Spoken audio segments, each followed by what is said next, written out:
Probably the first one would be building a database. So a lot of clients come to us knowing they have to do email marketing, know they have to join the internet revolution, but don't know where to start. And probably a database construction strategy is probably the best place to start in terms of building the contacts and making sure that they've got a list that they can send back to. Secondly, probably design and deliverability in terms of the template that's going to be created and how that can best be delivered to their clients. Programs like Outlook, Lotus Notes that send emails probably aren't appropriate for large bulk sending emails due to image restrictions, file sizes. It's probably better to use a dedicated email service provider to make sure that deliverability is going to work, and you're going to get your message to your recipient's inbox. And thirdly, writing content is a big issue for a lot of clients. Often it becomes a resource issue. Who is going to write it? Who is responsible for that content? Do we need an outsourced supplier to do that? And often that is a real bugbear, and it seems to bottleneck the whole process. If we just use the three problems that SMEs are facing and look at the solutions to those, firstly, building the database, we'd look at a dedicated e-news registration process. So their existing assets like websites, speaking events, what are they currently doing to be collecting email addresses, and really auditing every facet of the business to make sure that those opportunities are being realised. In terms of the e-news registration process, I'll be talking about that a lot at the seminar. But the process generally goes that someone will go to a website, they'll fill in a web form to say, yes, I'd like to sign up for an e-newsletter. From there, they'll receive a thank you page, which directs them back to a confirmation email. They go back to their inbox, they check the confirmation email, click, yes, I would like to be part of this process. And then from there, they see a confirmation page, which just basically says, yes, I'm subscribed into the database. That double opt-in process will be the best process moving forward to make sure that the actual recipient who signed up for the newsletter is the person who's in the contact list. And then the final step would be sending them an automated email. So straight away, that particular customer gets some information about the brand. If you wait for the next cycle of the newsletter, say it's fortnightly or monthly, sometimes that impetus is lost, and it's better to send that communication straight away. So while they're top of mind, they've gone to the trouble to interact with your website, and you're better off sending them a message straight away so then they can follow down the sales pipe. So the second point would be the design and deliverability. So it would be important to actually get a dedicated template built. Just in terms of being able to reuse that template, it's going to help you for brand consistency and deliverability back through to your email clients. Vision 6 have dedicated studio facilities to be building email templates, and it's really important because there's specific nuances with email that's very different to print or any other medium in terms of that deliverability. So things like background images, rendering properly in Gmail, the small things like pixel widths of templates, getting those things right in the first instance is really important, because if you're paying for the sends, albeit very cheap using email marketing, but it's better to get through to the inbox as opposed to being blocked by ISPs, and there's certain things that have to be dealt with to ensure that happens. To the third point, writing content, obviously planning to look at this like you would any other advertising campaign is vitally important. We would generally recommend a calendar of sends. So we know we want to send in March, for example. How do we work backwards from that point to get the right content, get the right resources, who is QAing the process, who is receiving the test emails. So basically, the calendar of sends will mean that you have a dedicated process, and it just keeps everyone on track. Outside of that, in terms of the writing responsibilities, often outsourcing some of that writing can take the burden out of a small business. There's companies like Elance where you can send a brief to writers all around the world. They can write specifically about your content area. And it's also important not to get too literal about the content. A lot of people get hung up on trying to write about their particular industry. So if I'm a baker, I have to write about pies. It's not necessarily the case.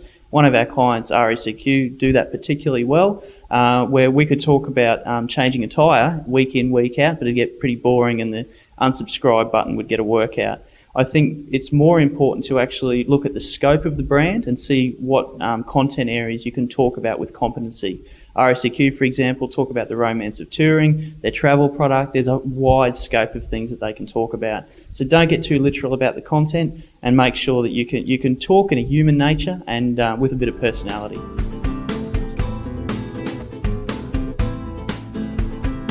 The first section really is about cost. Obviously, email marketing is more cost effective than a lot of traditional mediums. If we take the example of direct mail, it might be that a direct mail piece costs $1 per unit to send out, depending on weight, location where it's being sent, and a lot of other variables. Email marketing, if you're sending 2,000 messages, it costs you about 3 cents per email. So just on a pure cost per 1,000 basis, email marketing is extremely cost efficient. Also, the second point there would be timeliness. You can send out an email marketing campaign pretty quickly as opposed to other traditional mediums. One area that clients use, Vision 6 clients use, restaurants for example. If Josie's restaurant knows that their numbers are down on a Thursday night, they can actually send out a communication on a Tuesday or Wednesday to try and fill those tables with a special offer. Buy one, get one free, a free glass of wine, whatever it might be. So that timeliness and that speed to market is something that a lot of SMEs find extremely valuable with email that they can't find in traditional media. And thirdly, measurability. Email marketing in terms of its measurability is probably second to none when you look at traditional media. Really, when you look at measurability, we can track open rates, click-through rates, and link tracking. So that just means that if you send out an email campaign and it has certain links back to landing pages, you can see exactly where you might have hot content. That's fantastic learnings to then take that content out and maybe put it in a subject line, or use it for a dedicated 3-part series in weeks to come.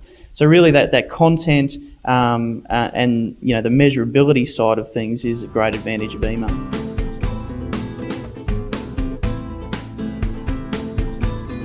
So in terms of examples of what clients are doing at the moment in the SME space, we have some automotive clients, for example, small and large. They can use the system generally for broadcast sends, monthly communications, fortnightly, right down to when cars need to be serviced. So an email or an SMS message might go out to a particular customer to say, your car is ready for a service, you've hit your 100,000 Ks, come in and we'll service your car. And then they get an SMS reminder when their car's ready to be picked up. So really, SMS and email is about making the sales journey easier for customers. There's a great example in the States about the New York Transit Authority and how they actually didn't use email and SMS. One day the train was going into Manhattan Station and the train broke down. They didn't have any way to communicate to people. And the next day they put a piece of paper on everyone's seat saying, we're sorry about yesterday. In that environment, actually sending an SMS to people they know who catch that particular train would have been a better solution to the problem. Thirdly, in terms of other clients that are using the system at the moment, there's large clients, Dick Smith, RSEQ, that use the system for rapid list growth with send a friend promotions, right down to small tourist operators, family-owned businesses who might send out messages to get people excited about their holiday. So, for example, you might be going for a holiday to Noosa, for argument's sake, and you might get messages 5 days before you leave to talk about the Noosa River, the local restaurants. So it's really building anticipation and excitement for people's holidays. So really the scope and depth of clients that can use the system are everywhere from your Fortune 500 companies right down to the mums and dads. All of them can utilise the medium.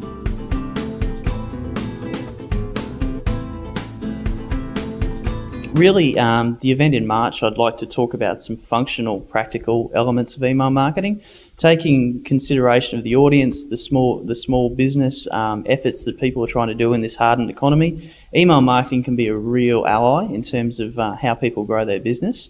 And I'd like to talk about functional elements like how do we get down to that e-news registration? What is the actual process that happens there? What are some sources, tips and tricks in terms of content so you don't have to physically do it yourself? You can leverage partners that are like-minded in your industry or in your space. things like measurability. How do we track emails? What does an open rate mean? What does spam compliance mean? Some of the technical issues we'll touch on, but really it's more so just talking about the functional elements and the practical elements of how you can grow your business using email. So I'd encourage everyone to come along.